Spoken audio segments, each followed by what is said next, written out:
Okay, let's get started. Hello, everyone. Greetings from Tsinghua University, Beijing. And my name is Da Zhang, and I am an associate professor at the Institute of Energy, Environment, and Economy in Tsinghua University. Today, I'm very honored to give a lecture on the policy practices of China's emission trading scheme. Well, this new policy was newly introduced in China, and this emission trading scheme, the ETS, has started formal operation since July this year. And our institute has been supporting the policy making of these policies. So today I'm very honored to share some knowledge and experience about the development of China's emission trading scheme. As you know, this is the 7th class of the course on carbon neutrality. And today, I will first introduce some background about emission trading scheme. And second, I will briefly describe the development of the ETS in China. And lastly, I will also briefly discuss the potential impacts of China's ETS on its power system decarbonization. Well, first, some background, a little bit theory. Well, we may have also all heard the tragedy of the commons. Actually, climate change issue is a very classic example of the tragedy of commons. Well, for example, if we would like to control the temperature increase by the end of this century within 2 degrees, the global CO2 emissions cumulatively by the end of this century should not exceed 1,000 gigatons. But we know countries, well, if without economic incentive, they would not reduce their emissions.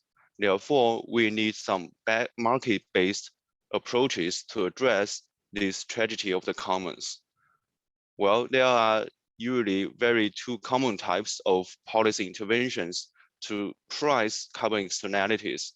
We call it externality because if we do not control the emissions, well, the high concentration of the CO2 will cause a lot of problems, to our world. The extreme climate events and all, the sea level increase will all bring all kind of, very bad outcomes. Well, we need the carbon pricing tools to address these externalities. And there are two most popular type of the carbon pricing tool. One is carbon tax. And you see the photo of Arthur Cecil Pigou, and he is one of the earliest economists to raise the idea about carbon tax. Well, he said, well, the original idea, I should say, the environmental tax, well, it could be applied to carbon or it could be applied to other pollutants. So he said, with the pollution, we may have the environmental damage. Therefore, we need to put a price to the pollution. And usually, if we set the tax rate equal to the, the marginal cost of the pollution, or say the carbon emissions, we should solve this problem. And the carbon tax could be also called one form of the Pigovian tax, named after Pigou. And you also see another photo of another very famous economist, Ronald Coase, and he was one of the earliest people raised the idea about the emission trading. Well, with the emission trading scheme, if the government or if there's a scheme to allocate the property rights of the emission permits, and then we allow the entities to trade in the market, and it will also address this issue. It will also help to reduce the emissions according to the Coase theorem. So basically, this is the economic theory of the carbon pricing. And as we see, emission trading scheme is one of the two most typical form of these carbon pricing tools. And then, well, if we look at these two policies, carbon tax, actually, as we have already briefly described, it is a price policy.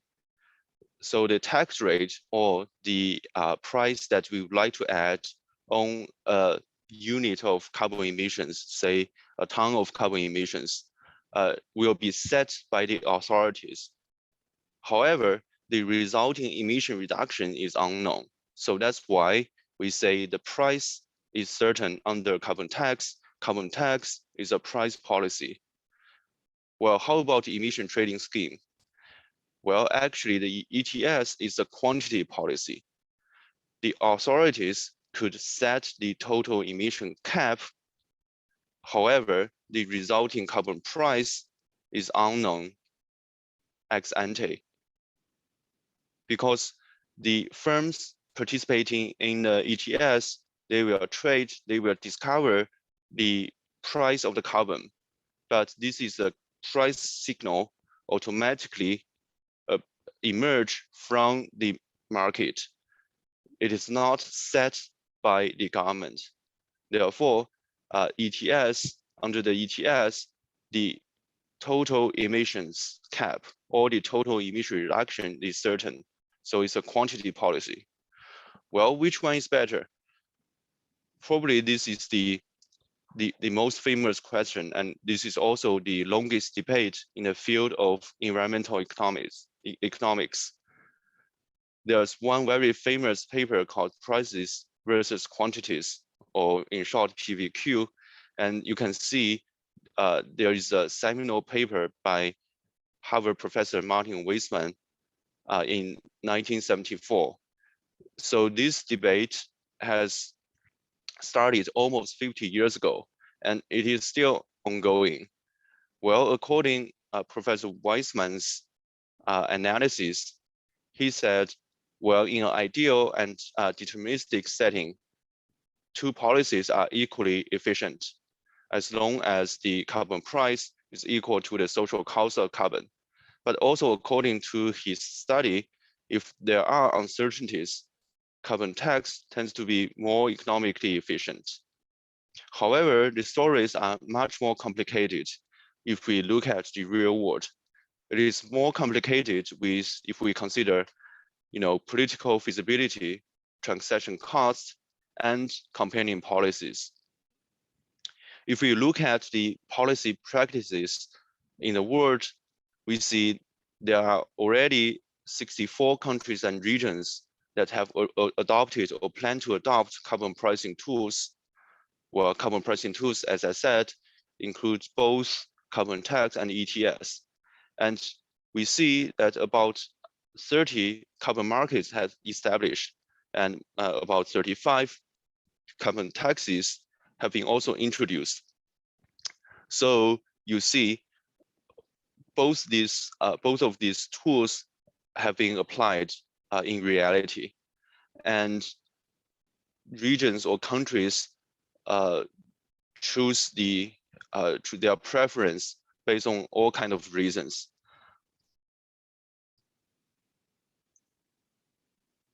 Well, since today's focus is emission trading scheme, the ETS, so let me first give a very simple example, or maybe the simplest emission trading scheme in a very small world. So in this very small world, we have two emitters. We have two factories, emitter A and emitter B. Well, emitter A has some smoke coming out from their stacks. So this amount of smoke represent the emissions of emitter A before any policy is introduced. And on the left, there is the other emitter B. It also has some level of emissions, and the smoke represents the CO2 emissions from this emitter B. And now the government says, well, we want to control the emissions. We want to reduce the emissions from emitter A and emitter B. And the government says, well, let's draw a line to make sure that the emissions from any, well, either factory or emitter is below this line. So this line is represented here as a red dashed line. So then you can see the emitter A has emissions higher than this line, and emitter B has emissions lower than this line. But actually, the government only cares about the total emissions, especially for CO2, because CO2 is a global pollutant. It doesn't matter, which factory or which emitter have CO2 emissions. So the only thing matters the total emissions from, the whole world. So in terms of CO2, the government doesn't care which emitters make the emissions. However, if there's no, the emission trading market to make sure that the emissions, well, emitter A have emissions lower than this dashed line, so it has to reduce emissions. Probably the cost of reducing emissions from emitter A is very high. However, if we have this emission trading scheme, it means, well, emitter A itself does not necessarily reduce its own emissions. It can ask emitter B to reduce a certain amount of emissions, and then it can buy this amount of emission reduction from emitter B. Well, who will reduce emissions? The market will determine the party that reduce emissions. So if emitter A has a lower cost of emission abatement, emitter A will reduce it. And if emitter B has lower cost, and it will reduce it. So here we say if the emitter B has a lower cost of emission reduction, it will reduce a certain amount of emissions that is equal to the excess CO2 emissions of emitter A, and then emitter A buy this emission reduction from emitter B. So by buying the emission reduction from emitter B, emitter A meets the requirement to reduce some emissions, and the two parties has also achieved economically efficient outcome because the party with a lower cost of emission reduction, it reduces emissions. So this is the most, this is simplest representation of cap and trade or emission trading. Well, in the real world, the story is also similar. So first, for emission trading scheme, we need to set a cap of emissions, and the government with this emission cap, they send the total emission permits, for free or by auction. Well, so total emission permits are equal to the emission cap. And then firms with, this free allocation or auctioning, they have received the emission permits. And then firms can then decide whether they would like to abate their emissions, or they can also sell or purchase the emission permits. And then with this arrangement, efficient distribution of emission abatement can be achieved, well, under some conditions, and we will see a carbon price emerges, the carbon price of the price of the emission permit. And then the efficient economic outcome will also appear, that is the marginal abatement cost of all the parties participating in the ETS are equalized. So what I was just describing, as I said, was the simplest case. But in the real policy design, there are a lot of issues, and it's very complicated. And this figure from International Carbon Action Partnership has listed a lot of key issues in the ETS design. There are, you have seen like 10 items described here. So it's very complicated. So let's just discuss maybe a few of them. First, maybe the scope of the emissions. So the government need to decide what kind of industries that should be covered in the ETS. Well, should we cover power generation sector? Should we cover refineries? Should we cover some small enterprises? And that is a very important question that will determine, the firms or parties participating in the ETS. And the second is the total cap. So assume we have, maybe 100 gigaton, or that's too high, maybe 1 gigatons of emissions before we introduce the ETS. Well, after we introduce the ETS, to what level the government wants, the total emissions of the participating parties to get reduced. So that would be a key question. So before the policy, we have 1 gigaton. If the government want it to be reduced to maybe 900 million tons, there would be a carbon price. And if the government want to reduce to maybe 800 million, 800 million tons, that would be another price. And we can reasonably expect if the government sets the total emission cap lower, the carbon price will be higher. Well, the third issue this figure shows here is the allocation. And the allocation is the key issue. As you can see, well, different entities covered in this emission trading scheme have different permits. And we know the permit will be matched with a certain price after we trade these permits. So the permit is money. And with this market value, the permits that are allocated to the parties would be, matching to a very high amount of money if the emissions from these parties are very high. So that is, a very high stake in this policy design, and the parties, I think intuitively they will lobby for their interest. They will all tell the government, well, we need a lot of permits because it's very costly to reduce emissions in our sector.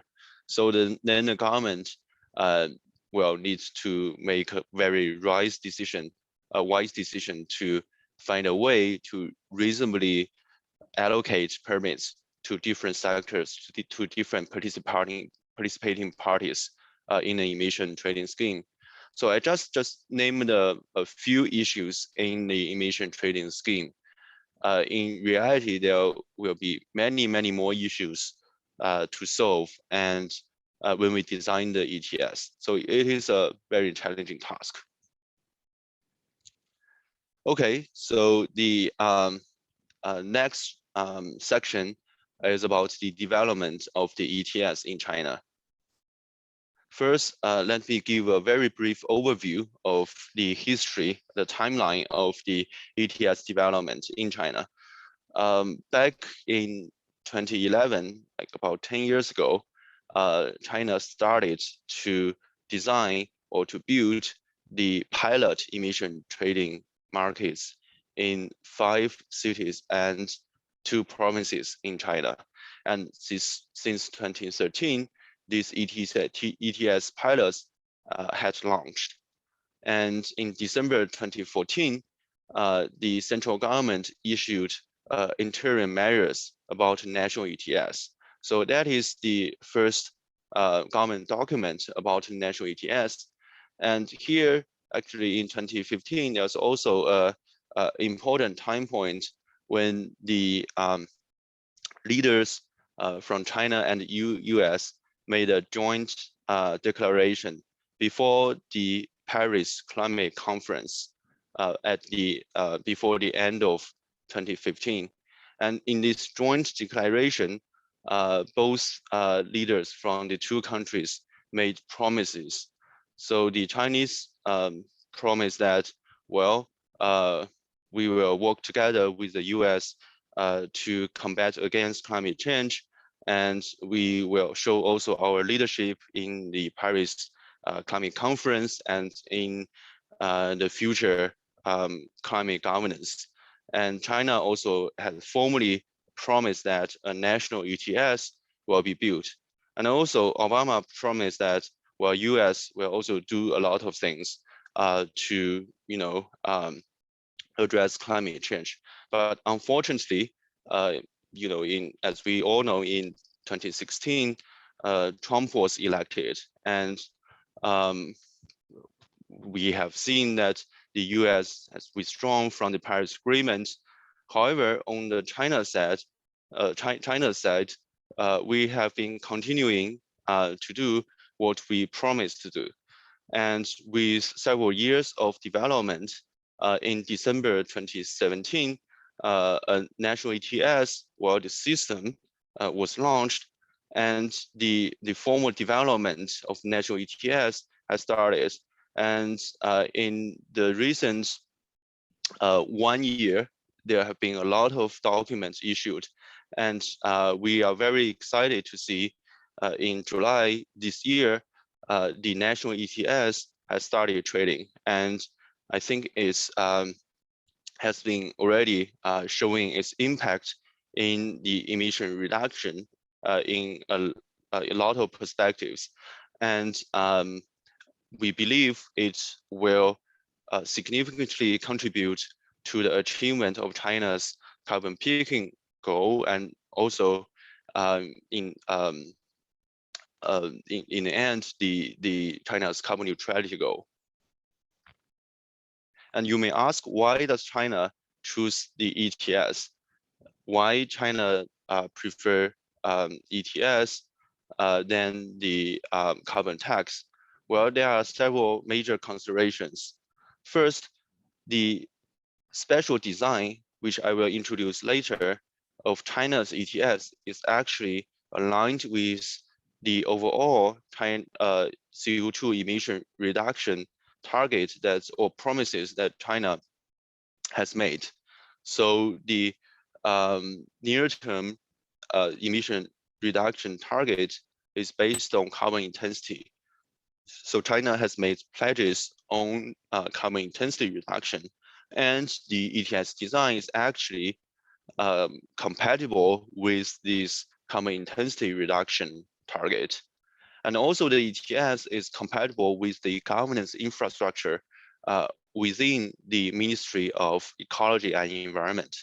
So Ministry of Ecology and Environment is the responsible ministry, is the ministry that is responsible for the emission trading market design, and also the these CO2 emission reduction. And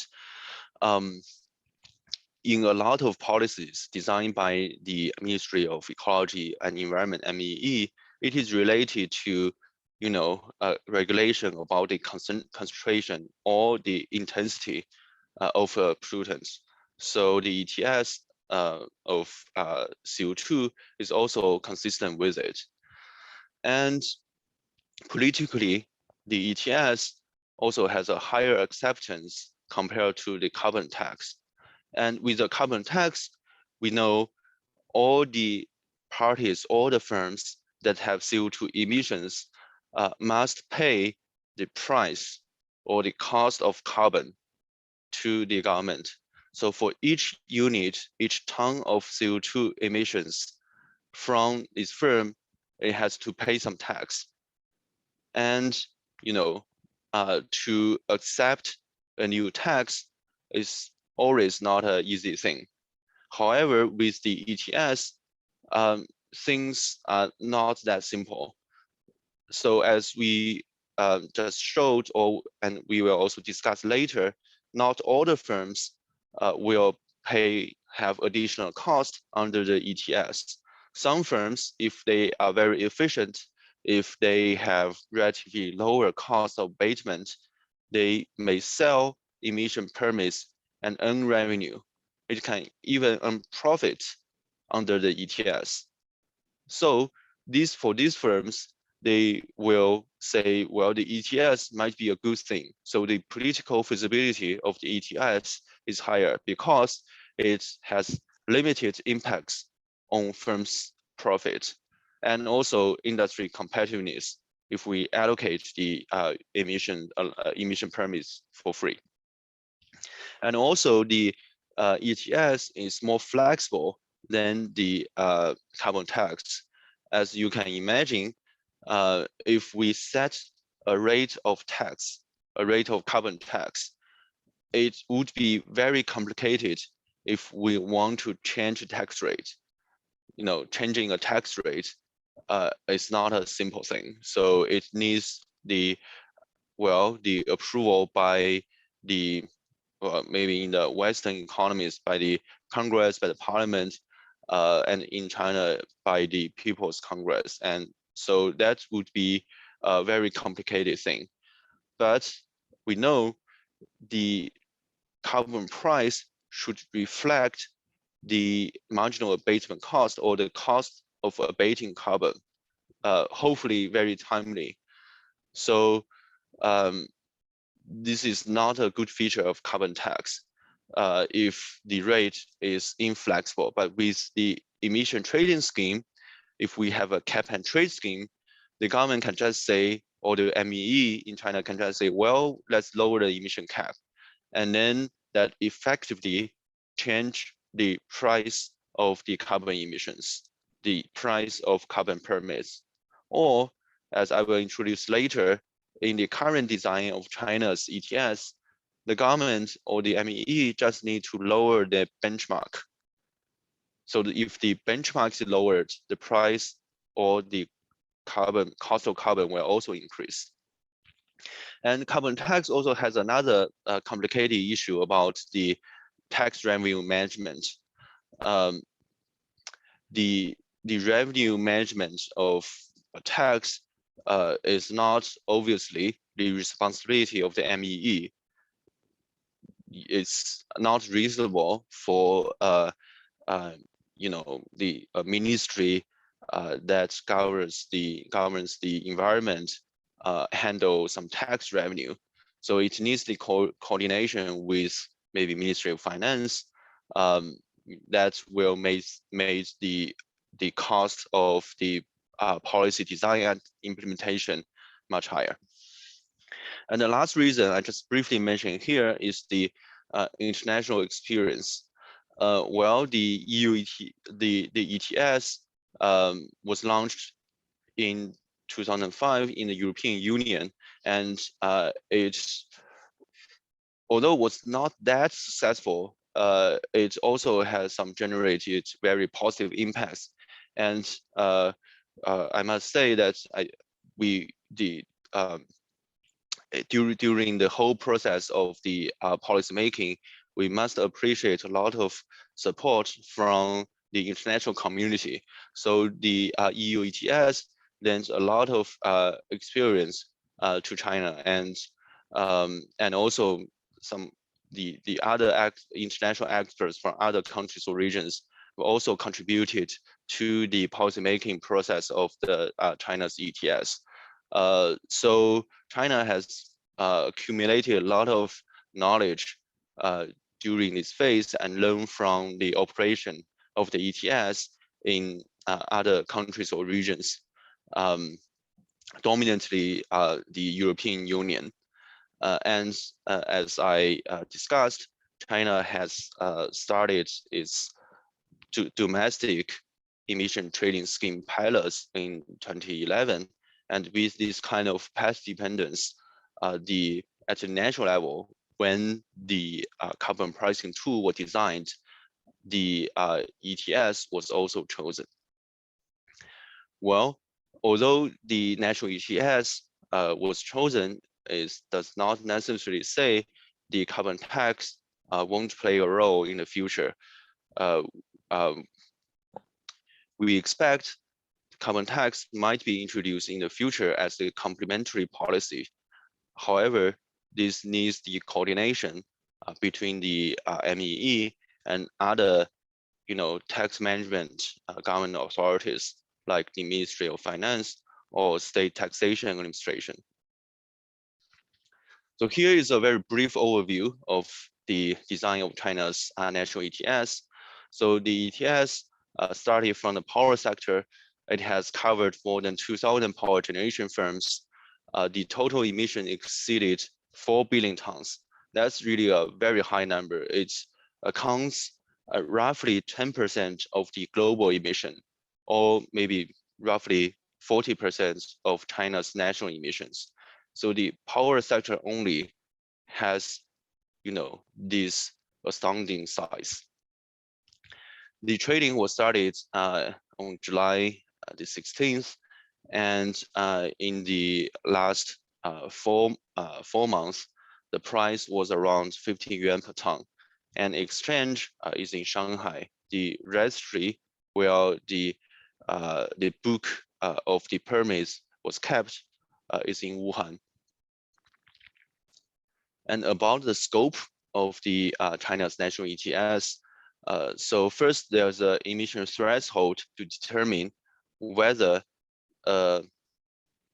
firms should be covered. So that's one condition of the firm coverage. So the China's national ETS for now set the threshold as 26,000 tons of CO2 emissions. It roughly corresponds to energy consumption about 10,000 tons of coal equivalent. And if we apply this threshold to the sectors that the China's ETS expect to cover, about 7,500 firms are expected to cover by the end of 14th Five-Year Plan, which is 2025. And the sectors to be covered besides the power sector will include some other energy intensive sectors like iron and steel, non-ferrous metal, construction material, and so on. And important feature of China's national ETS is that both direct emissions from fossil fuel combustion and also indirect emissions associated with the use of electricity and heat will be also accounted as emissions from firms. And then let's talk about how the cap of China's national ETS is set. And relatedly, how the allowances or emission permits are allocated. So here we will also see a very special feature of China's ETS. So the China's ETS is not a classic emission cap and trade or emission trading market with a fixed cap. So it's actually output adjusted or a rate-based emission trading scheme. There's a very important concept in this special design called benchmarking or a benchmark. So here again, let's show a simplest example of China's emission trading scheme design with just 2 firms in a very small world. Now in this very small world, we have 2 firms and we only have one benchmark. So the firm on the left is plant 1, is a power generation plant, and it has a relatively low energy efficiency. And as you see, the low energy efficiency means relatively high CO2 intensity. CO2 intensity means the CO2 emissions from 1 unit of electricity. So this low efficiency plant have a certain level of CO2 intensity, and the government set a benchmark. So the government sets a benchmark that is lower than the plant 1's CO2 intensity. The benchmark means for each unit of electricity generation, the government will give you this amount of CO2 permits. Then for plant 1, for each unit of electricity generated, the permit it received from the government is actually lower than its CO2 emissions from 1 unit of electricity generation. So then the plant 1 faced an issue. So it does not have the enough emission permits. It has to either reduce its emissions or buy some emission permits or allowances from the other firm. So on the right, for the other firm, this is a high efficiency plant. It has CO2 intensity lower than the benchmark set by the government. It means that for each unit of electricity generation, for each kilowatt hour electricity this plant 2 generates, it has lower emissions than the free permits that it received from the government. It means for every unit of electricity it generates, it has now additional revenue from the government because it have access permits to sell to the plant on the left. So with a carbon market, the plant 1 will buy allowances from plant 2. So it will buy allowances and pay money to the plant 2. So here, this is the design of the so-called rate base or benchmark. I think the key issue that I want to emphasize again here, this market has not set a cap because we don't know how much electricity that plant 1 and plant 2 generate. The policy or the benchmarks is just related to the unit of electricity generation, while the CO2 emissions that the government's allowed for a unit of electricity generation. So the total cap of emissions is not exogenously set by the government. That's why we say there would be a floating emission cap of this power sector. So the total cap, the emission cap, would be equal to the total allowances or permits sent by the government. The total permits would be actually the Q times B times F. So ignore the F here, F in the real poly design, that would be a correction factor. So that's a minor term, but the major terms are Q and B. The B is the benchmark and the Q is the total electricity generation. And this is unknown before an emission trading scheme is operated. So the cap is determined by both benchmark and the quantity. So that's why we say the emission cap is floating. So it is a desirable design for developing countries in China because the economic growth is still very dynamic. We don't know the exact electricity demand. So that's why we would like the Q to be flexible. And then, the A is flexible, but the B, the benchmark, still plays a very important role to reduce emissions from sectors. For example, for the power sector, if we rank the CO2 emissions per unit of electricity generation from low to high, we'll see with this kind of benchmark, the high efficiency plants lower than the benchmark on the left will essentially will be subsidized by the government with this permit, with this the ETS design. And the low efficiency firms will be taxed because for each unit of electricity generated, there is a short of permits. They need to buy additional permits if they don't reduce emissions from the others. So essentially, they face a tax. And I just briefly mentioned that to run the ETS very effectively, there are a lot of other issues. A very critical issue is the MRV. MRV is short for measuring, reporting, and verification of the emissions. So here is just a framework that shows the governing infrastructure of China's national ETS for the emission data quality. You see, it's kind of complicated, but it's very important to make sure that the government knows accurately how much emissions are generated for each firm. So that is very important for the integrity and the effectiveness of the ETS. And we'll skip some other design features. Well, because personally, I don't trade in this market. So we'll skip the trading rules, risk management, and the compliance, penalty, and offset issues. So if you are interested, I believe you can find a lot of information about all kind of very detailed features of China's national ETS on the internet. And the last page about the overall design of the China's ETS is this kind of a roadmap of China's ETS development.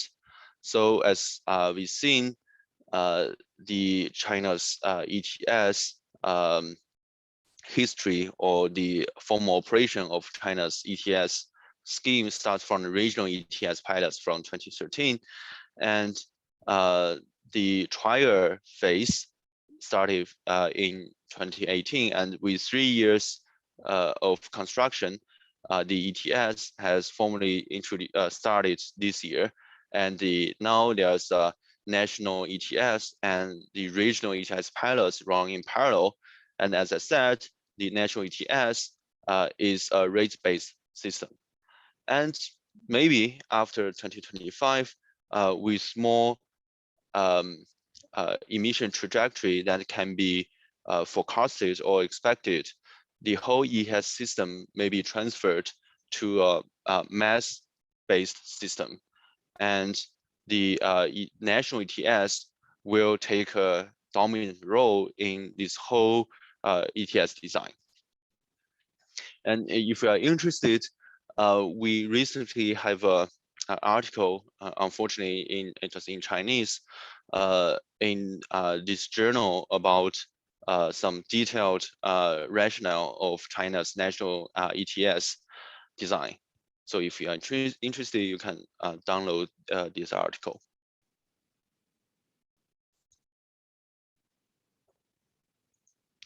So lastly, I will briefly discuss the impacts of China's ETS on its power system decarbonization. And these results I will discuss is based on a joint report that our Institute of Energy, Environment and Economy, Tsinghua University, did with the International Energy Agency, the IEA. So we jointly published this report called "The Role of China's ETS in Power Sector Decarbonization." And this report is free, is on IEA's website, and you can freely download this report for some more detailed settings and discussions of our work. So here in this study, in this report, not like what we discuss in a simple word, in a small word, we simulate China's ETS design in the power sector with very detailed representation in a modeling tool that we developed for several years at our institute. This modeling tool is a capacity expansion and operation model. So this model just is an optimization model, and this numerical model finds the optimal capacity mix and of the power technology in China, and it also finds the most efficient operation scheme to achieve the minimal cost. So in this model, we have power generation technologies shown in the the right columns of this table. So it actually includes model all kind of different electricity generation technology in this model. And for China's ETS design, well, actually we don't have only one benchmark. We have actually 4 benchmarks. So that's reflected the real policy design of China's ETS. For the power sector, there are 4 benchmarks. So there are 3 benchmarks for coal and 1 benchmark for gas. For example, for the if I am a supercritical 600 megawatt plant, I will find a corresponding benchmark here, and I will know, well, how many permits that I will receive for 1 unit or 1 kilowatt hour electricity that I generated. And then I compare this number, this benchmark, to the emission intensity of my plant. And if I fortunately find that, well, my plant is very efficient, I have emission intensity lower than the plant, I can sell the emission permit. But if not, well, I have to do something to reduce my emission intensity or to improve the energy efficiency, or I need to pay additional money to buy permits from other plants. So here, in our model, we simulate the actual design of benchmark setting in China's power sector under China's national ETS. And we have 3 scenarios. The first scenario is a scenario, just for reference, assume that we do not have any emission reduction policy. If we do not have the emission trading scheme, what will happen? And then we set another emission trading scheme as we have for now for China's ETS. We have free allocation.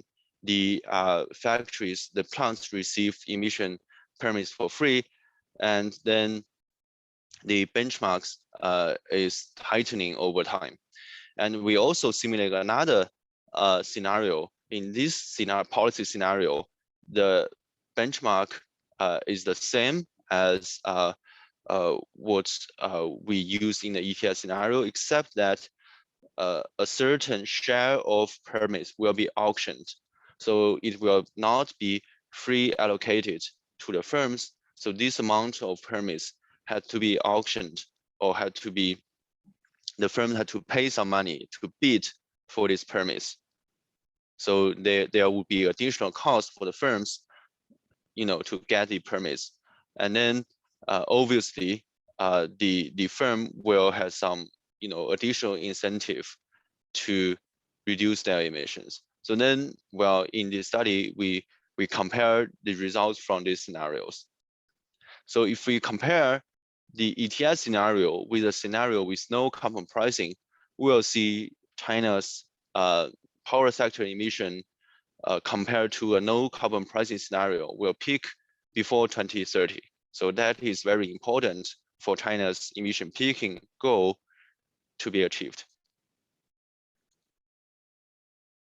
And this model also tells, well, with this kind of setting, what level the allowance price would be. So, we may say, well, it would be higher than 100 yuan per ton in 2025, and it may continue to increase if we have this is just, from the model, it's just a simulation. So it could be higher later. And we also calculate the unit electricity cost change in these 2 scenarios. And we will also see the average electricity cost will not increase very much. And in this model, we can also see what the mechanisms of emission reduction under the current design of China's ETS. As I have already introduced, the China's ETS is output-based ETS. So this special design drives emission reduction mainly by improving the coal power efficiency, and maybe in the future, the carbon capture and utilization, carbon capture utilization and storage deployment. So as we can see from this figure, if we decompose the emission reduction into different mechanisms, and we will see the mechanism of switching from less and more efficient coal technologies represented in these light blue bars dominated in the emission reduction in early years. This means the China's output-based emissions will incentivize the high efficient power plant to generate more electricity, and the low efficient power plant generates less electricity. So this shift, can achieve emission reduction. So this dominated in the early phase of the ETS. But with a higher carbon price, the ETS we expect will also incentivize the deployment of the carbon capture utilization and storage, CCUS, maybe after 2030.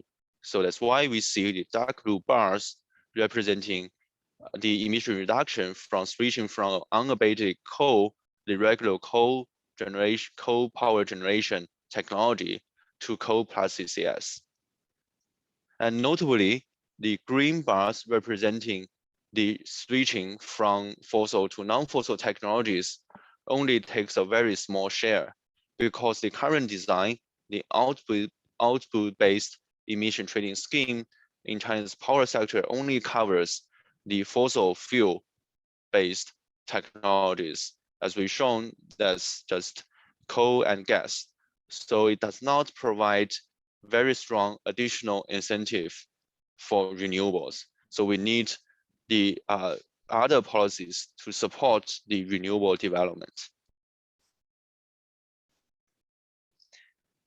And as I discussed earlier, the ETS will encourage a shift to the ultra supercritical generation, so the most efficient technology of the coal power technology, and improve the average efficiency of China's coal power. So if we compare the ETS scenario with the no policy scenario, we'll see the light green bar representing the generation share of the ultra supercritical technology increase significantly.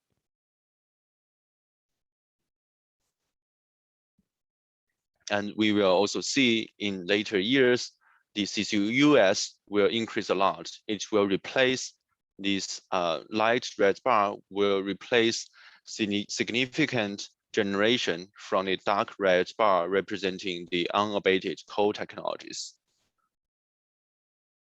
And now we compare what the auctioning tells us. If we have the ETS auctioning, we'll see the total emissions from the power sector will further decrease. And if we look at the power mix, if we have the increasing auctioning share in the ETS for the power sector, the non-fossil generation, for example, the solar wind, will also significantly increase. This is because with auctioning, the fossil-based technology will incur additional cost.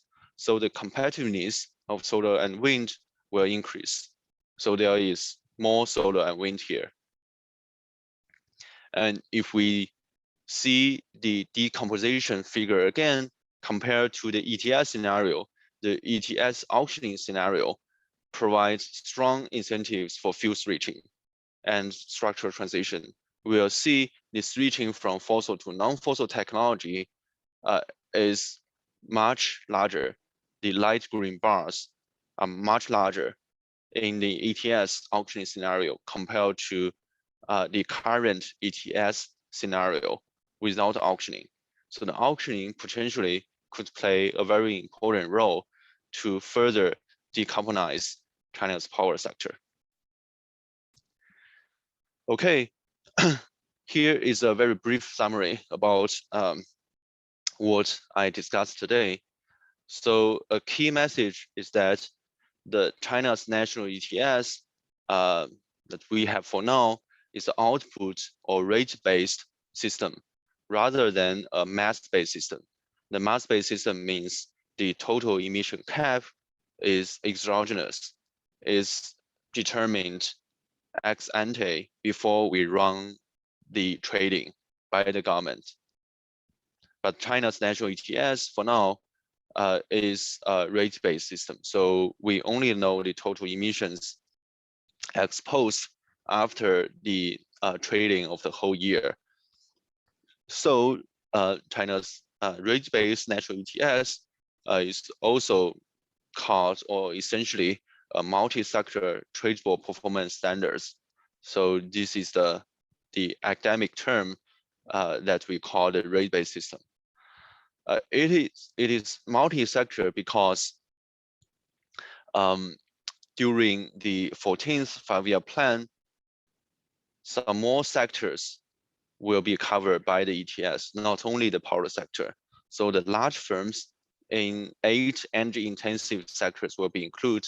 So these sectors will be covered by the ETS, and for each sector, there would be maybe one or several benchmarks. These benchmarks are called, performance standards. And in this national ETS, the firms from different sectors can trade their permits. So that's why we call it multi-sector tradable performance standard. And we expect by the end of 14th five-year plan in 2025, the national ETS will cover approximately 7,500 enterprises. It will represent about 7 billion metric tons of CO2, or about 70% of China's total CO2 emissions. And lastly, about some future directions for China's national ETS development, we expect the China's ETS will gradually transition to a mass-based ETS at appropriate timing. And also, as we see, the auctioning could also be important to make the ETS function more effectively.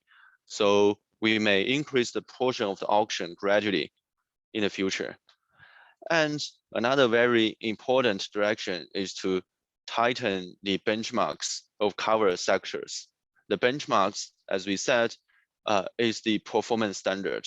It will, require the firms to have better performance, to set higher standards, and to lower the benchmark. The lower the benchmark means the permits that the firms received from the government for a unit level of output will be fewer. So the firms need to further reduce its emission intensity, or it has to buy from the other more efficient firms. And also, we also expect the China's national ETS will gradually merge the China's ETS pilots, because there will be a very important, the national policy tool to push forward the national transition, the transition of the whole country to get decarbonized. And China will also prepare to cooperate with other countries and regions in the under the international ETS framework to combat against climate change globally. So that's all I have today for today. Thank you very much for your attention.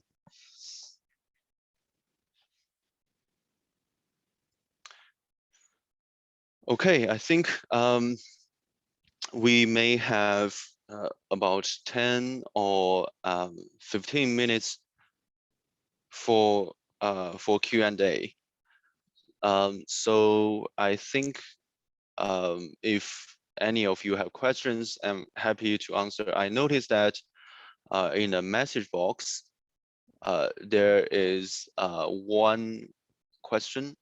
So from Erica, she asked, what are the foreseeable economic impacts